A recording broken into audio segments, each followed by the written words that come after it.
இன்றைக்கு நாம் பேச போகிற காரியம் பாவ அறிக்கை. பைபிள் சொல்வது என்ன? பாவ அறிக்கை என்றால் என்ன? பாவ அறிக்கை என்ற வார்த்தை நம்ம எல்லாருக்கும் தெரியும். நாம் செய்யக்கூடியது, பலர் செய்யக்கூடியது, எல்லா சபைகளிலும் பரவலாய் செய்யக்கூடியது. இப்ப அந்த மெயின்லைன் சர்ச்சஸ் நம்ம பார்க்கும்போது சிஎஸ்ஐ போன்ற சபைகளிலே அந்த சர்வீஸ் சண்டே சர்வீஸ்ல கொடுப்பாங்க. முதல்ல ஒரு ஸ்தோத்திர ஜெபம், அடுத்து ஒரு பாவாரிக்கை ஜெபம். நாம் ஒரு எல்லாரும் பாவிகள் சங்கீதம் 16 அந்த வசனங்களை எடுத்துவிட்டு ஒரு நிமிடம் தருகிறே, நீங்கள் என்ன செய்யணும், ஒரு நிமிடத்துல நீங்க எல்லாரும் நினைவுல கொண்டு வந்துடணும்னு நான் வந்து சின்ன வயதா இருக்கும் போதே மக்களை பார்ப்பேன். சத்தம் வராதா? சரி முடிஞ்சா.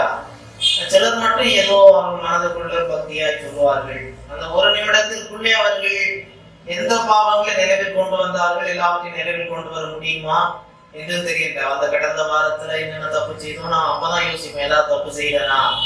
அதை அறிக்கப்பட்டதுக்குள்ள பாவங்களை மன்னித்த ஆண்டவர் நமக்கு இப்போ மீட்பவராக பாவியாகவே வாரேன் அந்த பாட்டு வரும்.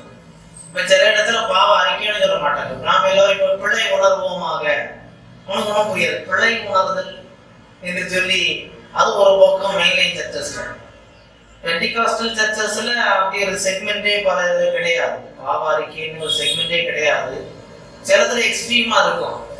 நீ சுத்திகரிப்பு ஜெபம் என்று சொல்லி அதற்கு 3 நாள் கம்யூனியன் எடுக்கணும்னா 3 நாள் சுத்திகரிப்பு ஜெபம், 7 நாள் சுத்திகரிப்பு ஜெபம். சில இடத்துல இப்படி ரொம்ப அதற்கு முக்கியத்துவம் கொடுத்து அது ஒரு இதா இருக்காது, ஒரு சர்ச்சில் ஒரு அது ஒரு ஆராதனை ஒரு பங்கா இருக்காது. காத்திருப்பு ஜெபம், சுத்திகரிப்பு ஜெபம் அப்படின்னு இருக்கும் பெண்டிகாஸ்டல் சர்ச்சஸ்ல. சில இன்னும் அந்த ஹைப்பர் கிரேஸ் இப்போ வந்திருக்குது. கிருபையை அவங்க சொல்றது பாவ அறிக்கையே தேவையில்லை. கர்த்தர் எல்லாம் இயேசு பாவங்களுக்காய் மரித்தார், நீ விசுவாசித்துட்டாயா, இயேசு உனக்காய் மரித்து ரட்சிப்பை முடித்து விட்டார், நீ பாவமே அறிக்கை செய்ய வேண்டிய அவசியம் இல்லை என்று சொல்லி இப்படி இருக்கிறது. அப்போ இது சர்ச் செட்டப்ல. இப்போ மக்கள் மத்தியிலே பரவலாய் சில எண்ணங்கள் உண்டு. என்ன செய்யணும், நீ படுக்க போறதுன்னா கட்டில இருந்து என்ன யோசிக்கணும், காலையில இருந்து ஆண்டவரே நான் எழுந்தது முதல் இத்தனை போய் சொல்லி இருக்கிறேன், இத்தனை பேர்ட்ட எப்படி பேசியிருக்கிறேன், ஸ்கூல்ல எப்படி செய்தேன், காலேஜில் செய்தேன், ஆண்டவரே பண்ணி உன் ரத்தத்தால் கழுவும், ஆமேன். அப்போ உன் ரத்தத்தால் கழுவும்னு அப்படி ஒரு வார்த்தையை சொல்லுவாங்க. அந்த ஃபீலிங் அவங்களுக்கு இருந்தது, அது ஒன்றும் தெரியாது. இப்படி சிலர் வந்து இல்ல, நீ ஒரு கண்ணாடிக்கு உள்ள போய் நின்று உன்னை டெஸ்ட் பண்றது போல நீ உன்னை சுய பரிசோதனை செய்து கொள்ள வேண்டும், நீ பாவ மன்னிப்பை பெற்றுக் கொள்ள வேண்டும் என்று சொல்லி பல இடங்களில் இது ஒரு சடங்காய் மாறிவிட்டது. பாவ அறிக்கை என்று சொல்வது பல இடங்களிலே ஒரு சடங்காய் மாறி இருக்கிறது. சிலருக்கு வந்து ஒரு பயத்தை ஏற்படுத்துகிறது. ஐயோ நான் பாவியா இருக்கிறேன், என் பாவமா தேவனை மன்னித்து விடுவாரோ. இதை குறித்த சரிவான ஒரு தெளிவில்லாமல் பாவ அறிக்கை என்றால் என்ன என்று சொல்லி சரிவான தெளிவில்லாமல் ஜனங்கள் இருப்பதை பார்க்க முடிகிறது. ஆனபடினாலே நாம் இதை குறித்து சில காரியங்களை நாம் பார்ப்போம். முதலாவதாக இதை பைபிள்ல அநேக இடங்கள்ல பாவ அறிக்கையை பற்றி நம்ம பார்க்கிறோம். பொதுவாக நம்ம லேவியர் 5வது அதிகாரம் 5ஆம் வசனத்துல பார்க்கும்போது அவன் செய்த பாவங்களை எல்லாம் அறிக்கையிட வேண்டும் என்று சொல்லுகிறது. என்னாகும் 5:7 சொல்லுகிறது பாவத்தை அறிக்கை செய்து பரிகாரத்தை செய்ய வேண்டும் என்று இருக்கிறது. இதெல்லாம் நம்ம ரொம்ப சொல்ல மாட்டோம். நம்ம எது சொல்லுவோம், நீதிமொழிகள் 28:13 சொல்லுவோம். என்ன சொல்லுவோம், தன் பாவங்களை மறைக்கிறவன் வாழ்வடைய மாட்டான், அவைகளை அறிக்கை செய்து விட்டு விடுகிறவன் இறக்கம் பெறுவான். இந்த வாக்கியம் அநேகருக்கு தெரியும். அப்போஸ்தலர் 18:19-18 வாக்கியம் மற்றும் யாக்கோபு 5:16 உங்கள் தவறுகளை ஒருவருக்கு ஒருவர் அறிக்கையிடுங்கள். இந்த வசனத்துக்கு நோக்க தெரியாம என்ன செய்வாங்க, ஒருத்தர் நம்ம மாறி மாறி சொன்னா போதும் என்று அந்த இதற்கு போயிருக்கிறது. மற்றும் இதே மாதிரி எல்லாவற்றையும் ரொம்ப முக்கியமானது 1 யோவான் 1:9 நம்முடைய பாவங்களை அறிக்கையிட்டால் நம்முடைய எல்லாவற்றையும் மன்னிப்பதற்கு உண்மையுள்ளவராக இருக்கிறார். இது பைபிள்ல சில உதாரணங்கள், பாவங்களை அறிக்கை செய்ய வேண்டும் என்று சில எக்ஸோர்டேஷன், சில எக்ஸாம்பிள்ஸும் இருக்கிறது. குறிப்பா நம்ம பார்க்கும்போது தாவீது ராஜா சங்கீதம் 51 நம்ம பார்க்கிறோம். அவர் பரிசேய வாழ்த்திற்கு பாவத்திற்கு உட்பட்ட பிறகு தேவனிடத்தில் ஒப்புரவாகும் போது பாவ அறிக்கை ஜெபத்தை செய்கிறார். ஆண்டவரே, நான் தாயின் கர்ப்பத்திலிருந்தே பாவியாய் பிறந்திருக்கிறேன், நான் சிந்தனைகளால் செய்கிறேன், தவறு செய்கிறேன், உம்முடைய ஆவியானவரை என்னை விட்டு எடுத்து போடாதையும் என்று சொல்லி, ஆவியானவர் வந்து நம்ம பலர் சொல்றது புதிய ஏற்பாடு வர வரைக்கும் கொடுக்கப்படவே இல்லை என்று. ஆவியானவர் தாவீதுக்குள் வாசம் பண்ணி கொண்டிருந்தார். அவன் அபிஷேகப்பட்ட அன்று முதல் அவனோட வாசம் பண்ணி கொண்டிருந்தார், போய் வரவில்லை. ஆனால் அந்த பாவம் செய்த உடனே அவருக்கு பயம் உண்டானது. சவுலை விட்டு கர்த்தருடைய ஆவியானவர் நீங்கினார். அதெல்லாம் அவருக்கு தெரியும், அசுத்தாவி பிடித்தது.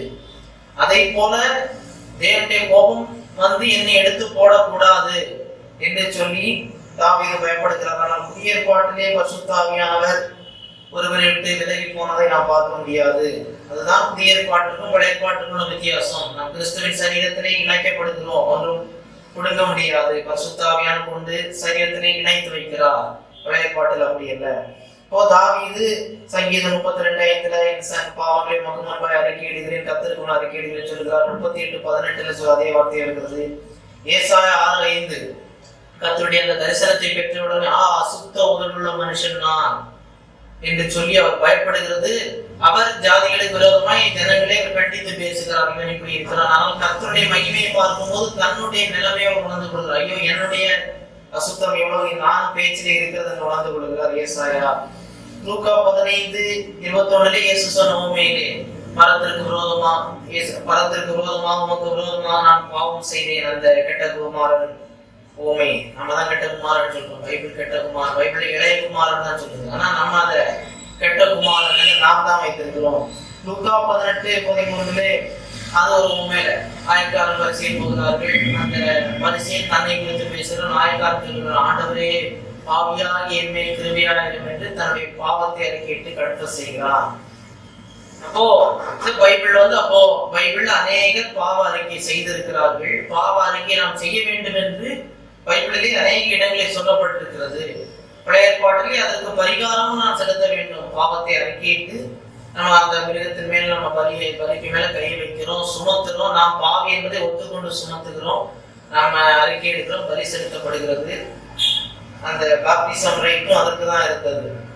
அப்போ முதலாவது பாவம் என்றால் பாவ அறிக்கை. 2 வார்த்தைகள், பாவ அறிக்கை.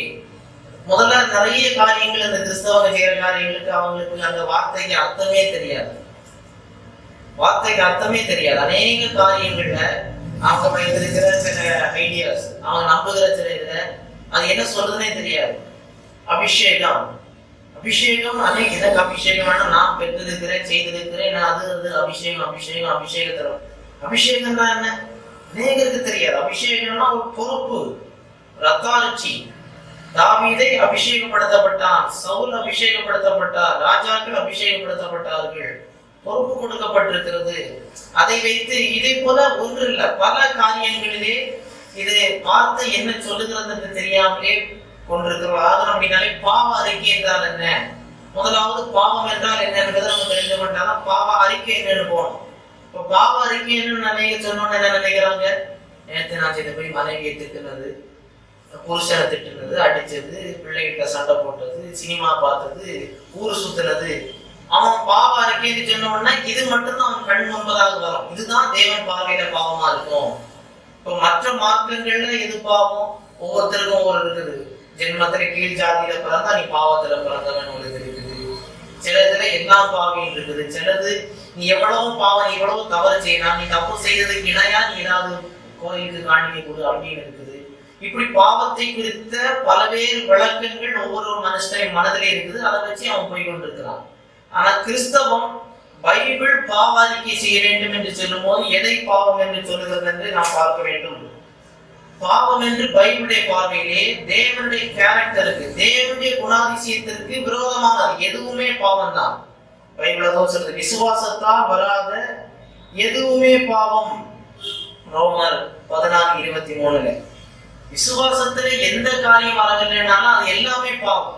நம்ம நினைக்கிறது இதுதான் பாவம், இது சின்ன பாவம் பெரிய பாவம் என்றல்ல, விசுவாசத்தால் வராத எல்லாம் பாவம். அது மனதிற்குள்ளே இருக்கலாம், சிந்தனையா இருக்கலாம், செயல்பாடா இருக்கலாம். சங்கீதம் 19:12 மறைமான பாவங்களுக்கு என்னை விலக்கி காரும் என்று சங்கீதக்காரன் இருக்கிறார். சங்கீதம் 98 சீக்ரெட் சின்ஸ், ரகசிய பாவங்கள் மோசேயுடைய ஜெபத்திலே வருகிறது. பிரசங்கி 11:12-14 எல்லாவற்றையும் அவர் கொண்டு வருவார் என்று இருக்கிறது. எபிரேயர் 12:1-2 இந்த காரியங்களை சொல்லுகிறது. தேவனுடைய கேரக்டர், அவருடைய கேரக்டரோட ஹோலினஸ், பரிசுத்தம், அதற்கு விரோதமாய் இருக்கிற எந்த கிரியையுமே பாவமாய் காணப்படுகிறது. பாவம் என்றால் இதுதான். அதிலே சில வேறுபாடுகள் உண்டு. மரணத்திற்கு எதுவான பாவம் என்று ஒன்று இருக்கிறது, மன்னிக்கப்படாத பாவம் என்று இருக்குது. மன்னிக்கப்படாத பாவம்னா நம்ம பார்த்துட்டோம். கிறிஸ்துவை ஏற்றுக்கொள்ளாததுதான் மன்னிக்கப்படாத பாவம் என்று நாம் பார்த்துருக்கோம். இப்போ பாவம் என்று அப்ப இதெல்லாம் பார்க்கும்போது தேவனுடைய ஸ்டாண்டர்ட், அவருடைய விருப்பத்திற்கு விரோதமாய் செய்யப்படுகிற எந்த காரியமும் பாவமா இருக்கிறது. அப்படி பார்த்தா நம்ம ஒவ்வொரு ஞாயிற்றுக்கிழமும் போய் நிற்கும் போது நம்ம இல்லை ஏதாவது ஒரு காரியத்தில் தேவனுக்கு பிரியமில்லாத வகையிலே தான் இருந்திருக்கிறோம். இப்போ அறிக்கை, பாவ அறிக்கை. இப்ப அறிக்கை என்று சொல்லும் போது அது என்ன சொல்லுகிறது? கடவுளை நான் என்ன காரியம் செய்தேன், இப்படி செய்தேன், அப்படி செய்தேன் என்று அறிக்கை சொல்லுகிறது இருக்கிறதா? கடவுளை மன்னித்து விடு என்று நான் என்னை மன்னித்து விடும், என்னை காப்பாத்திடும், என்னை கண்டுகிடாதே அப்படி சொல்றதுல இருக்குதா? இப்போ அநேக ஜனங்கள் சொல்லும்போது ஆண்டவரை அந்த ஒரு நிமிஷத்துல ஆண்டவரை அந்த வாரத்துல இப்படி செய்த அந்த செய்தின்னு சொல்லுறது வேற இருக்கும். ஆனா அடுத்து யோசிக்கிறதுக்கும் முடிஞ்சுன்னா சரி எல்லாத்துக்கும் மன்னித்து விடும், மூடிடும், முடித்து விடும். வெட்டிகோ சர்ச்சில் அதை யோசிக்கிறதே இல்லை. ஒர்ஷிப்பே 2 மணி நேரம் போயிடும். நான் இயேசுக்காய் திரும்பி பார்த்து ரத்தமே சிந்துவேன், மறிப்பேன், ஓடுவேன், அந்த 1.5 மணி நேரம் பொய் அறிக்கை செய்துட்டு வருவோம். அந்த பொய்க்கே மறந்துருக்கணும். முதல்ல பேசுற அந்த 1.5 மணி நேரம் பாவம், ரத்தமே சிந்தி சாட்சியாய் வாழ்வேன், உண்மைக்காய் ஜீவனை கொடுப்பேன். அடுத்தவனுக்கு ஒரு அடிக்கெல்லாம் கொடுக்க மாட்டான். செடி அந்த பக்கம் போயிட்டா அடிக்க போவான். இயேசுக்காக எல்லாத்தையும் இழப்பேன் அந்த 1.5 மணி நேரம் பாடிட்டு இருப்பான். என்னன்னே தெரியாது. மனம் திரும்பணும்னா முதல்ல இப்ப செய்த பாவம் அதுதான். போய் சொன்னது ஆராதனையில நான் யோசிப்பேன், இவங்க பாடுகிற பாட்டுக்கு அர்த்தம் என்னன்னு இவங்க யோசிக்கிறாங்களா? என்ன பாடுறோன்னே ஏதோ பாடுனா நம்மளும் பாடுவோம். கையை அடிக்கணும், கையை அடிச்சுட்டு நமக்கு ஒரு சந்தோஷம், அவ்வளவுதான். கர்த்தர் நம்மளை ஹிப்போக்ரைட்ஸாய் தான் இந்த நேரத்திலே பார்ப்பார். இதுக்குதான் நம்ம மனம் திரும்ப வேண்டி இருக்கும். பழைய ஏற்பாட்டுல பாவத்திற்குரிய அர்த்தம் யதா, YADDAH எபிரேய வார்த்தை யதா.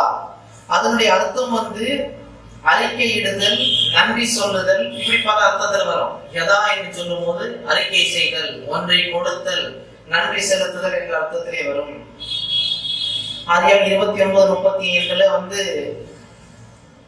யதா என்கிற வார்த்தை வருகிறது. இந்த பிள்ளை பிறந்ததற்கு யூதா என்கிற பிள்ளை பிறந்த உடனே சொல்றாங்க நன்றி செலுத்துகிறார்கள்.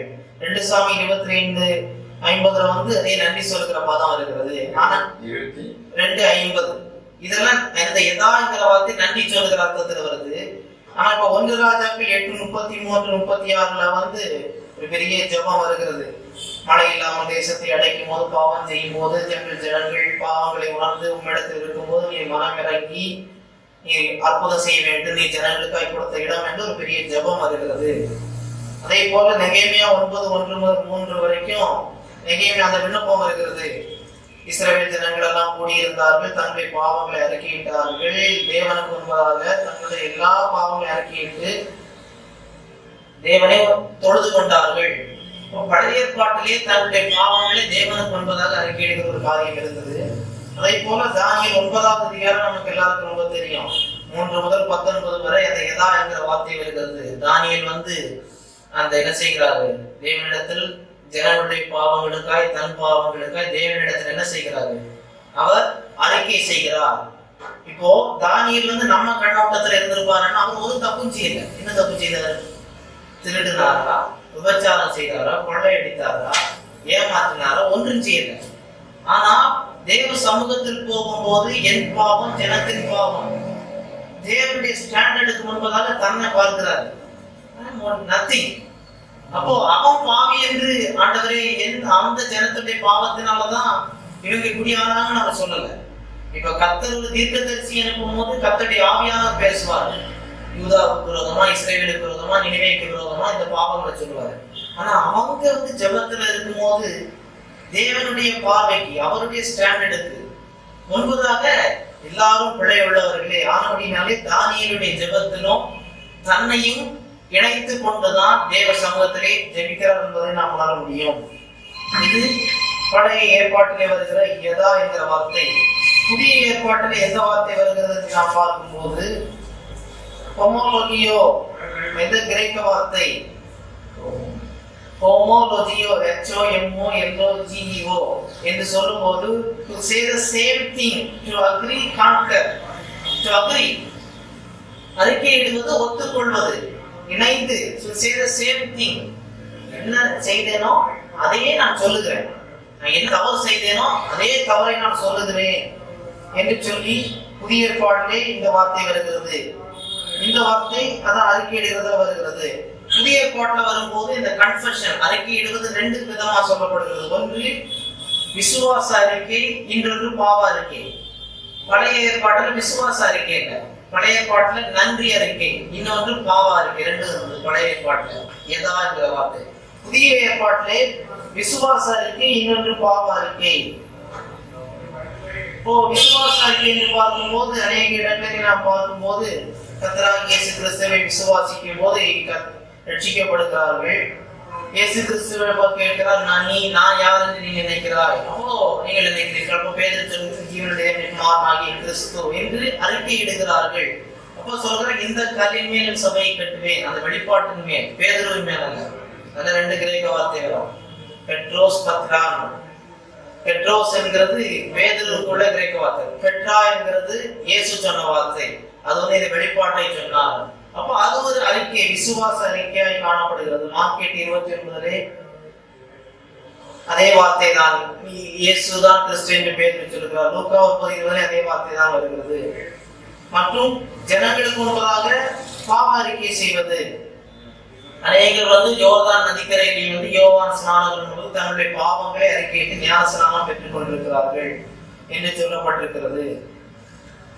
இன்னும் ஒரு விதமான அறிக்கை சொல்லுகிறது, பப்ளிக்கிலே இயேசுவை செய்கிற அறிக்கை. தேவன் என்று யோவான் 9 அந்த பிறவி குருடனுடைய பெற்றோர் பயந்ததுனால அறிக்கை செய்ய பயந்திருந்தார்கள். இயேசுவும் அதை சொல்கிறார், என்னை எல்லாரும் என்னை அறிக்கை பண்ணுகிறவனை நான் அறிக்கை பண்ணுவேன் தேவனுடைய சமூகத்திலே, என்னை கரவீனப்படுத்துகிறவனை நான் கரவீனப்படுத்துவேன் என்று சொல்லி இயேசு சொல்லுகிறார்.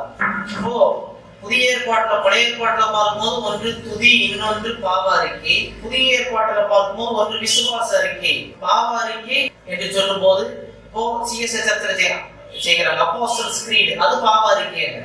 அநேகருக்கு அதுவே தெரியாது, எந்த அறிக்கையுமே தெரியாது. அது விசுவாசம் என்ன வரும், நாளத்தையும் பூமியப்படுத்தார் விசுவாச ஒரே பேர் நாங்கள் ஈஸ்வரத்து பரிசுத்த வள்ளி உத்தத்துக்கு பாடுபட்டு அரைத்து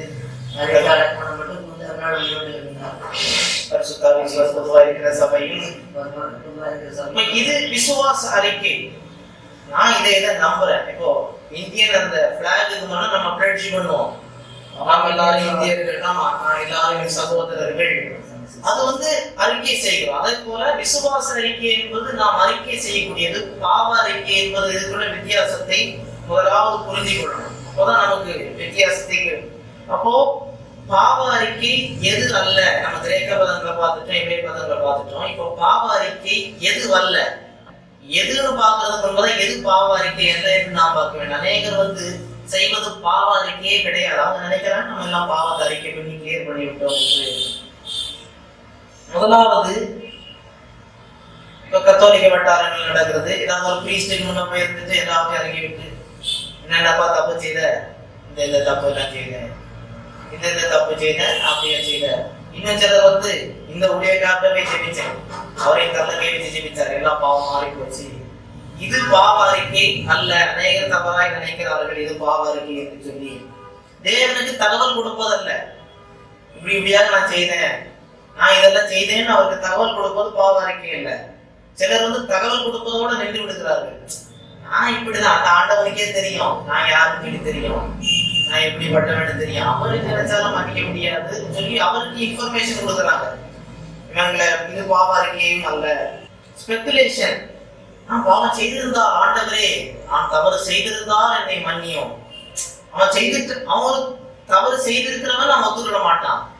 ஆண்டவரே அவன் செய்த, நான் செய்திருந்தா இந்த கடவுளுக்கு தெரியும், நான் செய்தனா செய்யலையான்னு சொல்லி எந்த ஒரு ஸ்பெகுலேஷனை வைக்கிறது, அதுவும் சரியான பாவ அறிக்கை கிடையாது. அது ஒரு விளையாட்டாக சொல்வது, ஐம் சாரி ஆண்டவரே, இது ஒரு சின்ன விஷயம் என்று அதுக்கு சாரி சொல்வது போல, மனிதனம் சொல்வது போல தேவனிடத்துல இது சாரி, சும்மா ஒரு ஃப்ரெண்ட்ஸ் பேசிக் கொள்வது போல பேசுகிறார்கள். இது பாவ அறிக்கை அல்ல. சிலர் ஆண்டவரையே கெஞ்சுன்னு சொல்லி ஏதோ மரண விட்டு அழுவது போல அழுவாங்க. அவங்களுக்கு ஒரு பயம் இருக்கும், பாவம் நம்ம எப்படி தப்பு செய்துட்டோம், பெரிய தப்பு, மனசாட்சி குத்தம். அப்ப இவனுக்கு தேவன் இத கிளென்ஸ் பண்ணணும். என்ன செய்வான், ஒப்பார் வைப்பான். ஐயோ ஆண்டவரே காப்பாத்து ஆண்டவரே, ஐயோ நான் பாவி ஆண்டவரே, நான் ஆண்டவரே, நான் புண்ணாக்கு ஆண்டவரே அழுது. அவர் யாரு மனுஷன் அப்படின்னு ஐயோ அழுது மயங்குறது. இப்படி அநேக நினைக்கிறாங்க. இப்படி கொஞ்சம் அழுதாச்சுன்னு சொன்னா என்னது, அவர் மயங்கிச்சே அழுதுட்டான், நம்ம விட்டுருவோம்னு சொல்லி விடுவாருன்னு சொல்லி. அப்ப நரகத்துல பற்கடிப்பு உண்டாயிருக்கும்னு இருக்கு. அப்ப இவருக்கு அழுவாருன்னு சொன்னா கொஞ்ச காலம் கழிச்சு ஆமா ரொம்ப கஷ்டப்பட்டுட்டாங்க இல்லையா, இனி விட்டுருவோம். சும்மா இவங்க அழுத உடனே எல்லாம் மாறி போகணும்னு சொன்னா அழுகத்திலே அழுகையும் பற்கடிப்பும் உண்டாயிருக்கும். அப்ப அழுக பற்கடிப்பு ரொம்ப காலமா ஓன்னு கத்துறாங்கன்னு நினைப்போம். அவருக்கு ரொம்ப பார்த்து ரொம்ப கஷ்டப்படுறாங்க இல்லையா. அபாக்கலிப்ஸ் அப்படின்றது தள்ளுபடியாகவும் இருக்கு. ரெவலேஷன் புக்கை போல அது ஒரு பேதுரு எழுதுனதல்ல, பிற்காலத்துல வந்தவங்க எழுதுனது. அபாக்கலிப்ஸ் ஆஃப் பீட்டர், பேதுருவுடைய வெளிப்பாடு. அப்ப அதுல இந்த மாதிரி வரும், இத்தனை நியாய தீர்ப்புகள். அந்த வெளிப்படுத்துற விசேஷம் போலவே இத்தனை இதெல்லாம் வரும். தேவனுடைய கோபம் இதெல்லாம் வரும், நரகமும் வரும். ஆனா அந்த பேதுருட்டு ஒரு ரகசியம் சொல்வது போல நாஸ்டிசிசம், ரகசியத்தை சொல்லுவது. பேதுருட்டு அவர் சொல்லுவாரு, இவங்களெல்லாம் கொஞ்ச நாள் கழிச்சு நினைச்சிருக்கிறேன், இவங்களுடைய அழுகையை பார்த்து நினைச்சிருவேன், எல்லாருக்கும் ஃப்ரீ கொடுத்துருவேன், இதை நீ யார்ட்டையும் சொல்லாத, சொன்னா எல்லாம் பயதாது. அப்ப சரி பரலோகத்துக்கு எப்படியும் வந்துருவோம் இல்லையான்னு சொல்லி அப்படி சொல்லுகிறதால அந்த நூல் சொல்லுகிறது. ஆனா அப்படின்னா இப்படியும் செய்யறது சரியான பாவாரிக்கை அல்ல. அடுத்தது ஆண்டவரை தப்பு செய்துட்டேன், ஆனா சின்ன தண்டனை மட்டும் போதும், கொஞ்சம் குறைத்து கொள்ளலாம். தண்டனை எல்லாம் கொஞ்சம் ஆயுள் தண்டனை, அதுக்கு ஒரு சின்ன ஜெயில் தண்டனை, அப்படி ஆண்டவரை பார்க்கிங் பண்றது. இந்த தவறு செய்துட்டான், எனக்கு இந்த தண்டனை வரக்கூடாது. காயின் சொல்லுவாங்க இல்லையா, என்னால் இதை சகிக்க முடியாது, காயின் சொல்வது போல இன்றைக்கும் பேசிக் கொண்டிருக்கிறார்கள். இதே போல இன்னும் கன்ஃபெஷனலிசம் ரொம்ப அறிக்கையிட்டுக்கிட்டே இருக்கும். ஸ்லோகர்லாம் தொட்டுக்கிறவங்க பேசிக்கிறேன், ரொம்ப ஓவரோ பரிசுத்தம் போல எப்பவுமே அறிக்கையிட்டுட்டே இருக்கணும். அப்படி அப் டு டேட்டா கிளீன் ஆகிட்டே இருக்கணும். எப்பவும் அந்த எல்லா அந்த கம்ப்யூட்டர்ல எல்லா ரீசைக்கிள் கிளியர் ஆகுது போல எப்பவும் கன்ஃபர்ஸ் பண்ணிக்கிட்டே இருக்கணும். எனக்கு சொல்லுகிற இந்த இதுவும் பைபிள் சொல்லுகிற பாவா இருக்கே அல்ல. ஏன்னா நம்ம ஒரு பாவம் விட்டுக்கும் போது இயேசு வந்துட்டாருன்னு என்ன செய்யறது, இயேசு விட்டுட்டு போயிடுவாரு, பாவம் செய்துட்டேன் செத்துட்டேன்னு என்ன செய்யறது, ஆக்சிடென்ட் ஆகி நரகத்துக்கு போயிருவேனே. அதனால எனக்கு தெரிந்த எல்லா இதையும் நான் நின்று அறிக்கை செய்யணும், அப்படி ஒருத்தனாவே செய்ய முடியாது. அதனால பாவத்துக்கு டெபினிஷன் நம்ம தெரிஞ்சிருக்கணும். தேவனுடைய ஸ்டாண்டர்டுக்கு முரணா உள்ளது எல்லாம் பாவம். நம்ம எத்தனை கவுண்ட் பண்ணாலும் நம்ம அந்த ஸ்டாண்டர்டுக்கு ஈக்குவலா ஒரு நாளும் வந்துவிட மாட்டோம். நம்ம அறிக்கையிட்டு தீர்வு செய்யாது. இசம்னு சொன்னாலே அதில் அடிமைப்படுத்தப்பட்டிருக்காங்க. ஏத்திசம், கினாஸ்டிசம், தீயிசம், கன்ஃபெஷனலிசம்னு சொன்னா அவன்கிட்ட எப்போ பேசினாலும் என்னதான் சொல்லுவான், பாவங்கள் எல்லாம் அறிக்கை செய்து நம்ம இருக்கணும், எப்பவும் தேவனோட இருக்கணும். நாம பாவ அறிக்கையை வலியுறுத்துகிறவர்கள் தான். ஆனா எப்பவும் இதேதான் பேசிக்கிட்டு இருப்பான். திடீர்னு எனக்கு ஆயிடுச்சுன்னா அவனுக்கு ஒரு பயம், ஏதோ தப்பு செய்திருப்பேன்னா. அதனால நீதி அறிக்கையிட்டுக்கிட்டே இருக்கணும். பார்த்துட்டாலும் ஆண்டவர் சேர்த்ததுக்கும் சேர்க்காததுக்கும் அப்படி என்று அப்படி இதை பார்க்கும்போது அந்த அப்படி என்ன பார்ப்பாங்க, இந்த தேவனை எப்படி அவர்கள் புரிந்து கொள்வார்கள்.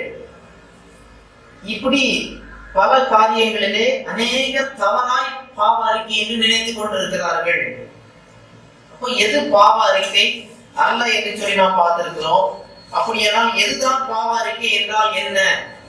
இப்போ பாவ அறிக்கை குறித்த பல வசனங்களை பார்த்தேன். இப்போ 1:8 நம்ம பார்க்கும்போது, நம் பாவங்களை நாம் அறிக்கையிட்டால் எல்லா இதை நீக்கி நம்ம என்ன செய்வாரு, உண்மை உள்ளவரா இருக்கிறாரு. இப்போ பாவ அறிக்கை செய்வதற்கு யாருக்கு சொல்றாரு? நாம் கிறிஸ்டியன், ரட்சிக்கப்படாதவனுக்கு அவர் சொல்ல.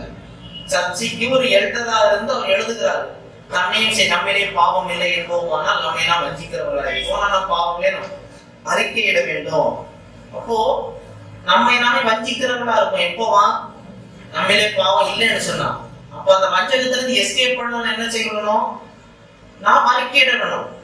நான் பாவியாக தான் இருந்தேன், இன்றைக்கும் பாவ கிரியைகள் எனக்குள் மாம்சத்திலே பாவ கிரியைகள் வாசம் பண்ணி கொண்டிருக்கிறது. பவுலுடைய அந்த உபதேசம் அதுதான், விரும்புகிறதை செய்யாமல் விரும்பாததை செய்கிறேன், எனக்குள் வாசமாய் இருக்கிற பாவமே செய்கிறது. அவர் பிரசன்ட் சொல்றாரு, என்னைக்கு இருந்ததை சொல்லல, இப்போ இருக்கிறத சொல்றாரு.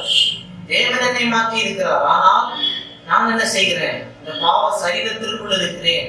அந்த எண்ணம் ஒரு மனுஷனுக்கு எப்போதும் இருக்கணும். அப்போ தன்னை ஒருத்தன் எண்ண வேண்டியதுக்கு மிஞ்சி எண்ண மாட்டான். நான் அப்படிப்பட்டவனாகும், இவனை விட நான் உயர்ந்தவன், அது வராது. அப்போ ஒருத்தருக்கு சுவிசேஷம் சொல்லும் போது நீ எல்லாம் நரகத்துக்கு போயிருக்க, நீ எல்லாம் பாவி, நான் நீதிமா, இப்படி சொன்னா இவன் எதுக்கு பேசிட்டு வருவான்? நானும் எல்லாரும் பாவிகள். நம்ம கிரியைகளை பாருங்க, பைபிள் இந்த இதெல்லாம் சொல்லி மனுஷர்களோட நீ வருகிறதெல்லாம் மீட்டுக் கொடுக்கும். இதெல்லாம் எல்லா மனுஷன்கிட்டையும் இருக்குது, எனக்கிட்டையும் இருந்தது. ஆனா இயேசு கிறிஸ்து வந்து மரித்து என்னுடைய பாவங்களை சுமந்து இருக்கிறார். அதனால அவருக்கு முன்பதாக என்னை நீதிமானாய் மாற்றி இருக்கிறார். உங்களுக்கும் இலவசமாய் தர விரும்புகிறார். இப்படி சொல்வதை விட்டு விட்டு நீ எல்லாம் நரகத்துக்கு போயிருக்க, நான் மட்டும்தான் நீதிமான் என்று சொல்லும் போது அது சரியான அறிக்கை அல்ல. அது மனத்தா பெருமையை கொண்டு வரும். பவுலுக்கு கர்த்தர் மொழிகளை கொடுத்திருந்தார், வீக்னஸ் எல்லாருக்கும் வச்சிருந்தாரு. பீட்டருக்கு வீக்னஸ் அலோவ் பண்ணாரு. போதுமையை சுழக்கினா புடைக்கிறது போல உன்னை அனுமதி கேட்டான். நான் அனுமதி கொடுத்தேன். விசுவாசம் ஒழிந்து போகாதபடி ஜெபம் பண்றேன், அனுமதி கொடுத்தேன். ஏன்னா நீ ஏற்கனவே பெருமை பிடிச்சேன், உங்களுக்குள்ளே அடி வச்சுக்கிட்டு இருக்கிறீங்க, எனக்குள்ள எவன் பெரியவன்னு சொல்லி அந்த பெருமையை உடைக்கணும். நீ தான் பெரிய ஆள் என்று நீ நினைக்க கூடாது. மறுதளிப்பதற்கே விட்டு கொடுத்தாரு. இவர் மறுதளிச்சது உலகத்துக்கே தெரியும். அதுக்கப்புறம் இவர் எழுப்பதை பிரசங்கம் பண்றாரு. ஒரு சின்ன இதுல இவருக்கு பிறகு ரட்சிக்கப்பட்டு வந்து ஜூனியர் பவுல், எல்லாருக்கும் முன்ன வச்சு மாயக்காரனே சொல்றான் பவுல். இவரு சீனியர் அப்போஸ்தலன். இவங்க வந்து அற்புதங்களே அப்போஸ்தலர் ரெண்டுல கர்த்தரால் பயன்படுத்தப்படும் போது சவுல் யாருன்னே தெரியாது, கர்த்தருக்கு விரோதமா இருந்தவர். என்னைக்கோ வந்துட்டு எல்லாருக்கும் முன்ன வச்சு மாயக்காரனே சொல்லும் போது, மாயம் பண்றியே சொல்லும் போது, அந்த பீட்டருக்குள்ள இருந்த நான் பெரியவன், நான் பெரிய உத்தமன், நான் இயேசு கூட இத்தனை வருஷம் இருந்தவனாகும், இந்த எண்ணங்களெல்லாம் கர்த்தர் உடைச்சிட்டார். அதனால கடைசியில சொல்றாரு, நம் சகோதரன் இங்கே சகோதரன் பவுலும் எழுதி இருக்கிறான், அறிகிறதுக்கு அரிதாக இருக்கிறது. அப்போ அவங்களுக்குள்ள இது இல்லை, அவங்க புரிந்து கொண்டார்கள். அவங்களுக்குள்ளே சண்டைகள் வந்தது. பவுலுக்கும் பர்னபாவுக்கும் சண்டை வந்தது, நேர பிரச்சனை இருந்தது, போராட்டம் இருந்தது. கேட்கிறதை பார்க்கவே விவாதம் பண்ணுகிறதே நல்லது என்ன சொல்றாரு, பரிசுத்தவானா இருந்து அவர்களை யோசிக்கவே மாட்டேன்னு சொல்லிட்டு, இதெல்லாம் பிரச்சனைகள். மனுஷனா இருக்கும்போது நீ வேகிறியா, மனல முடியலையா, நீ இது பண்ணாது, விவாதம் பண்ணிடுது. பவுலுக்கு இதை பற்றி சிந்திக்கவே மாட்டார். அவர் எப்பவும் மூன்றாம் வானத்தில் இருப்பாருன்னு நம்ம நினைக்கிறோம். நம்மை போன்ற மனிதர்கள் கர்த்தர் பயன்படுத்தினார். யோவா அங்கே இருந்தவர் தங்களுடைய யாருன்னு தெரியும், வாழ்ந்து கொண்டார்கள். இப்போ சுய இதை போல நாம நான் என்கிற அந்த சுய செல்ஃப் டிஃபென்ஸ் இவைகளை எல்லாம் விட்டு ஒழிவதற்கு கன்ஃபெஷன், ஒரு பாவறிக்கை. ஆண்டவரே இன்னும் நான் நல்லா இருக்கணும், என்னால முடியல, ஹெல்ப் மீ என்று அந்த அறிக்கை வருகிறது. தன்னை உயர்த்துவது தேவனை அங்கு கொண்டு வந்து நிறுத்துவதற்கு ஒப்பாக இருக்கிறது.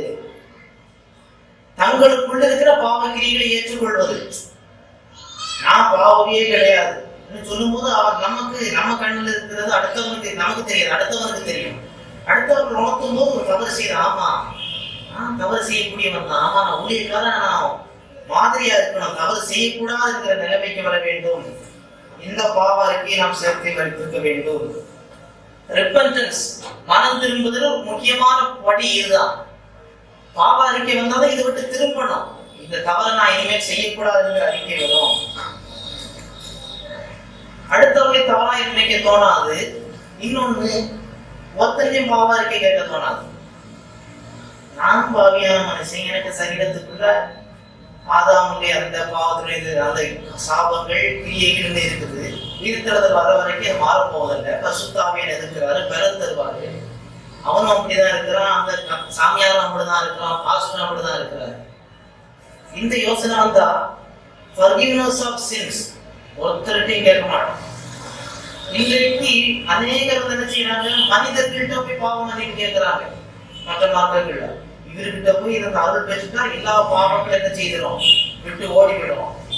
அப்போ பைபிளுடைய திருத்துக்குள்ள வந்துட்டோம்னா எந்த மனுஷன்டையுமே நம்ம பாவ அறிக்கைக்கோ பாவத்தை மன்னிக்கிறதுக்கோ நாம போய் நிற்க மாட்டோம். இன்றைக்கு அநேகர் வந்து என்ன செய்யறாங்க, போய் நின்று கொண்டிருக்கிறாங்க, நீங்க பாவம் மன்னிக்க கூடாதா. இதோடு இணைந்த காரியம் வந்து ஒரு பிரீஸ்டுக்கு, ஒரு பாஸ்டருக்கு பாவத்தை மன்னிக்க அதிகாரம் இருக்குதா? மேக்ஸ் டியோன்ஸ்ங்கிற ஒரு பெரிய பேப்டிஸ்ட் ஸ்காலர் இருக்கிறார். அவர் புத்தகங்களை நல்லா படிப்பேன். அப்போ அவர் ஒரு புக் எழுதியிருக்காரு, மார்ட்டின் லூத்தர் ஏ ஹெரட்டிக். எனக்கு அதை பார்த்த உடனே மார்ட்டின் லூத்தரை ஹெரட்டிக்னு சொல்ற அளவுக்கு தைரியம் எழுதுறாரு என்னன்னு. சரி சரி அப்படிதான் பொறாமையில செய்வாங்க, என்னன்னு சரி படிக்கணும்னு தோணுச்சு. என்ன சொல்லியிருக்காரு, ஏன் ஹெரட்டிக்னு சொல்றாரு? நான் சொல்ல வரல ஹெரட்டிக், அது அவருக்கு இது பார்க்கும்போது மார்ட்டின் லூத்தருக்கு ஒரு பிரீஸ்டுக்கு பாவம் மன்னிக்க அதிகாரம் உண்டு, அது ரொம்ப முக்கியத்துவம் கொடுத்தாரு. ஒரு பிரீஸ்டுக்கு அந்த கத்தோலிக்கத்துல அவர் இன்னும் முழுமை வெளியே வரல, அவரை நம்ம முழுமை குறைஞ்சல் முடியாது. அவர் அந்த காலத்துல அவ்வளவு கொண்டு வந்ததே பெரிய விஷயம். பிறகு படிப்படியா பலர் வந்தாங்க பேப்டிசம் இதெல்லாம். ஆனா அவர் அந்த ஒரு பிரீஸ்டுகளுக்கு பாவத்தை மன்னிக்க முடியுங்கிறத ரொம்பவும் வன்மையா கண்டிக்கிறாரு. யாருக்கு மன்னிக்க முடியும்? ஜீசஸ் கிரைஸ்ட் இருக்கா சொல்லி இன்றைக்கு கத்தோலிக்கர்கள் என்ன செய்யறாங்க? பிரீஸ்ட் கிட்ட போய் என்ன செய்யறாங்க? பாவம் மன்னித்துக்கோ. அப்போ முன்னே மார்ட்டின் லூத்தர் காலத்துல என்னது அந்த பாவம் மன்னிப்பு சீட்டு வித்துக்கிட்டு இருந்தாங்க. அப்போ அவருக்கு அதை எதிர்த்து ரொம்ப இதுபடிதான் இது வந்தது, ரிஃபர்மேஷன் வந்தது. இப்போ என்ன செய்யறாங்க? குருகிட்ட போய் இந்த தப்பு செய்யற, இந்த தப்பு செய்யற, இந்த தப்பு செய்யற. குரு யோசிப்பாரு, என்னோட குறைச்சிதான் தப்பு செய்திருக்கிற போல இருக்கு. இவங்க என்ன சொல்றாங்க? பைபிள்ல இருக்குது பாவம் மன்னிக்க உங்களுக்கு அதிகாரம் உண்டு சொல்லி. முதலாவது பைபிள்ல இந்த போதனையே கிடையாது எங்குமே. யாரும் உன் பாவங்கள் மன்னிக்கப்பட்டதுன்னு யாருமே சொல்லல. இயேசு சொன்ன உடனே எல்லாருக்கும் ஆச்சரியமா இருந்தது, கல்லறையை துணித்தார்கள். இன்னொன்னு, புதிய ஏற்பாட்டுல இவர்தான் பிரீஸ்ட், அந்த பிரீஸ்ட்ஹுட் கிடையாது. 1 பேதுரு 2 சொல்லுவாரு, எல்லோரும் இயேசு கிறிஸ்துவை ஏற்றுக்கொண்ட எல்லோரும் ராஜரீக ஆசாரிய கூட்டமா இருக்கிறார்கள். ஆனபடினாலே நமக்கு இனிமேல் வேறொரு பிரீஸ்ட் தேவையில்லை. இயேசு கிறிஸ்து நமக்காய் மரித்திருக்கிறார், நம்முடைய பிரதான மேய்ப்பராய் இருக்கிறார், பிரதான ஆசாரியராய் இருக்கிறார் என்று சொல்லி நாம் பார்க்கிறோம். அப்போ இந்த இவர் ஜேம்ஸ் 5:14 ஒருவர் பாவமே ஒருவர் அறிக்கையிடுன்னு சொல்லிட்டு வேலை செய்யறாங்க. என் தப்ப நீ சொல்ற, உன் தப்ப நான் சொல்லுகிறேன் என்று சொல்லி சொல்லுகிறார்கள். இவர்கள் பாயிண்ட் பண்ணுகிற வசனம் யோவான் 20வது அதிகாரம் 23வது வசனம். எவருடைய பாவங்களை மன்னிக்கிறீர்களோ அவைகள் அவர்களுக்கு மன்னிக்கப்படும், எவருடைய பாவங்களை மன்னியாதிருக்கிறீர்களோ அவைகள் அவர்களுக்கு மன்னியாதிருக்கப்படும். அப்போ இந்த வசனத்தை எடுக்கிறாங்க, எவருடைய பாவங்களை மன்னிக்கிறீங்களோ மன்னிக்கப்படும். அதே போலதான் நீங்கள் பரலோகத்தில் கட்டுவது இது கட்டுவது என்று சொல்லி இயேசு சொல்லுவது உங்களுக்கு அத்தாரிட்டியை கொடுக்கிறேன் என்றல்ல, நீங்க நினைச்சா முடியன்றல்ல. இவர்கள் கத்தோலிக்கர்கள் சொல்வது அது அப்படியே டிரான்ஸ்ஃபர் பேத்துரு விட்டு வந்து போப்பு கிட்ட பிஷப் கிட்ட டிரான்ஸ்ஃபர் ஆகி வருது. ஆமா, பைபிள்ல எங்கேயுமே சொல்லல அப்போஸ்தலர்கள் அதிகாரத்துக்கு முதல் உனக்கு தரம்பா, இந்த அதிகாரம் உனக்கு தரம் பவசனம், எனக்கு இருந்த அமாயிட்டி, எனக்கு இருந்த கீழி எல்லாமே அடுத்த சென்டர்ல கலக்க வேண்டும். அவங்க கீழிக்கிட்டே கடைசியில போச்சு, அது வேற. 1000 பேருக்கு சொந்தம் கொடுத்தா கடைசியில அவங்களுக்குள்ளேயே வைத்தோரிக்கு கொஞ்சம் திராட்சரசம் எடுப்பான்னு சொல்ற அளவுக்கு வந்தது. அப்போ இந்த இடத்துல நம்ம பார்க்கும் போது இயேசு எதை சொன்னார்? அவர் டீச் பண்ணார். என்ன டீச் பண்ணாரு? பாவம் மன்னிக்க மனுஷகுமாரனுக்கு அதிகாரம் உண்டு. அவர் இதுக்கு அவர் ஓப்பனா ப்ரொக்ளைம் பண்ணார். போக வேண்டிய நேரம் வந்துச்சு. இவங்க யார சொல்ல போறாங்க? நான் பாவம் கேசு போல சொல்லுவாரா? பேதுரு போய் எனக்கு பாவம் மன்னிக்க அதிகாரம் உண்டு அவங்களுக்கு தெரியாதா? அப்படியே கேட்டாரு பேதுரு. வெள்ளியும் பொண்ணு என்னிடத்துல இல்ல, என்னிடத்துல உள்ளதை உனக்கு தான் இருக்கிறேன். என் பேதுருவின் நாமத்துல நான் சொன்னாரு. அவங்க சொன்னதெல்லாம் ஜீசஸ் கிரைஸ்ட். அவர் ஜீசஸ் எதை சொன்னாரு? எவருடைய பாவங்களை மன்னிக்கிறீர்களோ என்று சொல்லும் போது சேவியர் யாரு? Jesus Christ. இவங்க சொல்ல போற மெசேஜ் என்னது? இயேசுவுடைய மெசேஜ். பேதுரு சொன்ன முதல் பிரசங்கம் அதுதான். யூதர்களுக்கு சொல்றாரு, நீங்கள் கொலை அந்த பாவத்துக்கு நீங்கள் மனம் திரும்பி பாவம் மன்னிப்புக்கு ஞானஸ்நானம் பெறுங்க. அந்த இடத்துலதான் ஞானஸ்நானம் பாவம் மன்னிப்புன்னு சொல்லுது. பிறகு வரல. அவங்க செய்த பாவம் என்ன? இயேசுவை கொலை செய்த பாவம். அந்த குற்றம் உங்க ரத்தப்படி உங்களை விட்டு அகலணும்னு சொன்னா நீங்க ஞானஸ்நானம் எடுக்க. அவங்க சொன்னதெல்லாம் இயேசு கிறிஸ்துவை. ஆனபடினாலே எந்த அப்போஸ்தலனும் தன்னை சொல்லல எனக்கு பாவம் மன்னிக்க பவர் உண்டு, நானே பாவம் மன்னிக்க கூடியவன் என்று எந்த அப்போஸ்தலனும் சொல்லவில்லை. இயேசு கிறிஸ்துவை தான் சொல்லி இருக்கிறார். ஏசாயா 43:25 சொல்லுகிறது, தேவனுக்கு மட்டுமே பாவங்களை மன்னிக்க அதிகாரம் உண்டு. பைபிள்ல பல இடத்துல வருகிறது. எந்த இடத்துலயும் பாவங்களை மன்னிக்கக்கூடிய அதிகாரம் தேவனுக்கு மட்டும்தான் உண்டு. எந்த அப்போஸ்தலரும் அந்த கிளைம் சொல்லல, எந்த தீர்க்கதரிசியும் சொல்லல, யாரும் சொல்லல. பரிசுத்தவான்கள் இன்னைக்கு வந்த சிலர் எனக்கு பாவம் மன்னிக்க பவர் உண்டு என்று சொல்வது ரொம்ப முட்டாள்தனமான காரியம். இப்படிதான் மனிதர்களே அவர்கள் உயர்த்தி இவர்கள் கெட்டு போகிறார்கள்.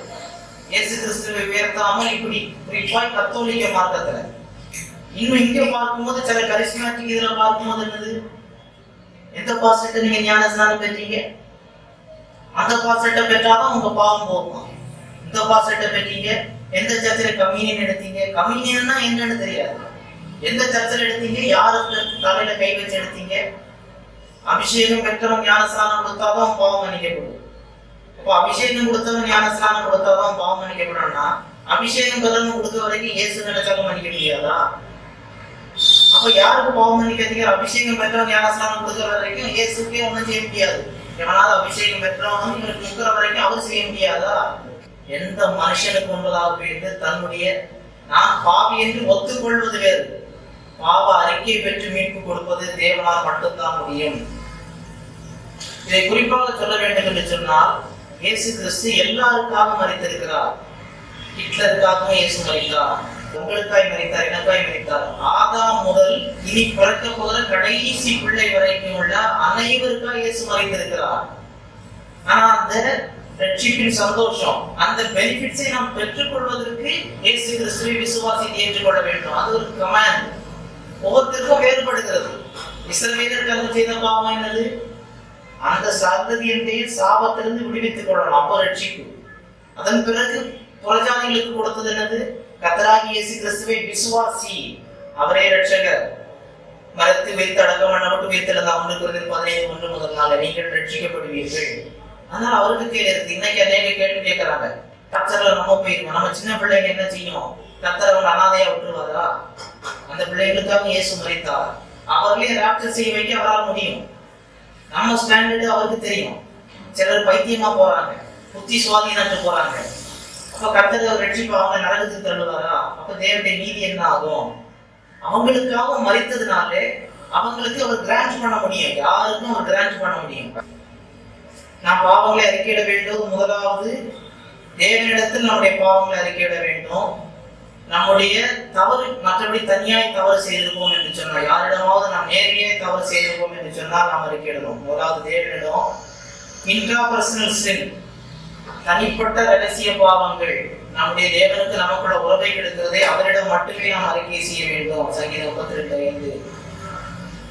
மற்றும் பப்ளிக்காக நாம் செய்த பாவங்கள், எல்லாரும் 4 பேருக்கு முன்ன வச்சு நம்ம யாரையாவது திருத்தினோம், அநேகருக்கு விரோதமா பேசணும் அப்படின்னு சொல்லும் போது நாம் என்ன செய்யணும்? அந்த ஜனத்துக்கு முன்பதாக நாம் அறிக்கையிட கடமைப்பட்டிருக்கிறோம். அதுதான் யாக்கோபு 5 அது சொல்லப்பட்டிருக்கிறது. பொதுவா நம்ம பப்ளிக்ல அநேகருக்கு முன்பதாக நாம் யாரையாவது திட்டணும், ஏமாற்றணும், ஊருக்கு தெரியும். அப்ப நான் மனம் திரும்புறது ஊருக்கும் தெரியணும். இல்ல தேவன்கிட்ட மட்டும் சொல்லியாச்சு, எவரிடம் ஒப்புரா வேண்டிய அவசியம் இல்லை என்று நாம் சொல்ல முடியாது. அறிக்கையிடாத பாவம் என்ன செய்யப்படும்? ஒரு பாவம் அறிக்கை செய்யலன்னு சொன்னா அதற்குரிய என்ன ஆகும் என்று சொல்லி பல காரியங்கள் இருக்கிறது. அதை நாம் கண்டிப்பாக சரி செய்தாக வேண்டும். அறிக்கையிடாமல் நாம் இருக்கக்கூடாது. அறிக்கையிடாமல் இருக்கும்போது தேவனுக்கு நமக்குள்ள முக்கியமான காரியம் ஃபெலோஷிப் கட் ஆகுது. அவனுக்கு தேவனுக்கு ஒரு உறவு இல்லையா? பாவ அறிக்கை இல்லைன்னு அர்த்தம். பாவம் செய்த உடனே ரட்சிப்பின் சந்தோஷம் போகாது, சன்ஷிப் போகாது, ஃபெலோஷிப் தான் போகும். ரட்சிப்பு தகப்பனா இருக்கிறதுனால மகன் தப்பு செய்தனா தகப்பன் தான். நீ தப்பு செய்தனால இன்னைக்கு மகன் இல்லைன்னு துரத்த முடியாது, மாற்ற முடியாது. ஆனா ஐக்கியம், நீ என் மகன் இல்லைன்னா நீ என்கிட்ட பேசாத, அந்த ஐக்கியம் உடைபட்டு போகிறது. அதை நாம் அறிக்கை செய்து நாம் சீர்படுத்திக் கொள்ள கடமைப்பட்டிருக்கிறோம். ஆனால் நாம் ரட்சிப்பில நஷ்டம் ஏற்படுவதற்கு வாய்ப்பில்லை. ஆவியானவர் அதற்கு தான் உணர்த்துவார். அவன் அறிக்கை செய்ய வேண்டும். அறிக்கை செய்து தேவனோடு உள்ள உறவை சரி செய்து முன்னேறி போக வேண்டும். இதுல நாம பிரேயர்ல பாதிக்கப்படலாம். ஏசாயா 59:2. நம்முடைய சரீரம் பாதிக்கப்படலாம். சங்கீதம் 32. நம்முடைய சரீரத்தில் கூட பலவீனங்கள் வரலாம். தேவனுடைய சிக்ஷைக்கு நம்ம இடம் கொடுக்காம போது அந்த சிக்ஷை கொடியதா இருக்கும் போது சரீரத்திலே பாதிப்பு வரலாம். இதெல்லாம் ஏற்படாமல் இருக்க வேண்டும் என்று சொன்னா பாவம் என்றால் என்ன? நாம் இருக்கிறோம். என்றைக்கு பார்த்தாலும் தேவனுக்கு முன்பாக மனத்தாழ்மையோடு, ஆண்டவரே எனக்கு கிருபை தாரும், நான் உணர்கிறேன், அடுத்தவர்களுக்கு தாழ்மையா இருக்க எனக்கு உதவி செய்யும் என்று சொல்ல வேண்டும். பாவத்துக்காக நம்ம என்ன செய்திருக்கேன்? நிறைய நான் கேட்டுட்டேன். எனக்கான பாவ மன்னிப்பே தெரியலையே, அநேகருக்கு எனக்கு அப்படியே ஒரு உணர்வு இல்லையே, இயேசு ரத்தம் ஒண்ணு கொட்டலையே. அநேகருக்கு பாவம் மன்னிக்கணும் அப்படின்னு யாரோ ரத்தத்தை ஊற்றின போல இருக்கணும், அப்போ பாவம் மன்னிக்கப்பட்டது, இல்லைன்னா மன்னிக்கப்படல என்று சொல்லி அநேகர் நினைக்கிறார்கள். அதுவல்ல. பாவ மன்னிப்பு என்பது உணர்வுகளிலே அல்ல. பாவ மன்னிப்பு என்பது இயேசு கிறிஸ்துவை விசுவாசிப்பதனாலே நாம் அறிக்கையிட்டால் அவர் நிச்சயமாய் உண்மை உள்ளவராக இருக்கிறார், பொய் சொல்ல மாட்டார். He will do that. அவர் செய்வார் என்று விசுவாசத்தில் கிறிஸ்தவம் உணர்ச்சியில் இல்ல, விசுவாசத்தில் இருக்கிறது. அப்படி நமக்கு குற்ற உணர்ச்சி இருந்தால் நம்ம அறிக்கை செய்தத தவறு இருக்குதா, எல்லாரும் பார்க்கணும். பொய்யாச்சல் அறிக்கை பண்ணி இருக்கிறோமா, நம்ம அந்த சுயத்தில் அறிக்கை பண்ணி இருக்கிறோமா என்று பார்க்க வேண்டும். மட்டுமல்ல, வெளிப்படுத்த 12:10 படி சாத்தான் விசுவாசிகளுக்கு குறை சொல்லுகிறவன், குறை கூறுகிறவன், குற்றச்சாட்டி கொண்டிருக்கிறவன் என்பதை நாம் உணர வேண்டும். ஆனபடினாலே இவைகள் நாம் சிலது உணர்ந்து கொண்டுதான் ஆக வேண்டும். நம்மையே நாம் மன்னித்திருக்கிறோமா? கடைசியா இதுல முடிக்கிறேன். அநேக இடங்கள்ல தேவனே மன்னிச்சிருவார், நம்ம என்ன செய்வோம், நம்மள மன்னிக்க மாட்டோம். நான் தப்பு செய்தவன் தானே, தேவன் ஒன்றை மன்னித்தால் மறந்து விடுவார். மறந்து விடுவார் அவருக்கு தெரியாம போவதில்லை, அவர் நினைக்கிறதுக்கு நீ யோசிக்க மாட்டார். நான் என்ன செய்ய மாட்டேன், நீ நினைத்து பார்க்க மாட்டேன். நம்ம நினைப்போம், அத்தனை வருஷத்துக்கு நான் அப்படி இருந்தேன், அப்படி நான் எப்படி கர்த்தருக்கு ஊழியம் செய்ய முடியும், நான் அன்னைக்கு ஒரு இந்த பாவத்துல இருந்தேன், அன்னைக்கு நான் அப்படி இருந்தேன், நான் அப்படி இருந்தவன் இல்லையா.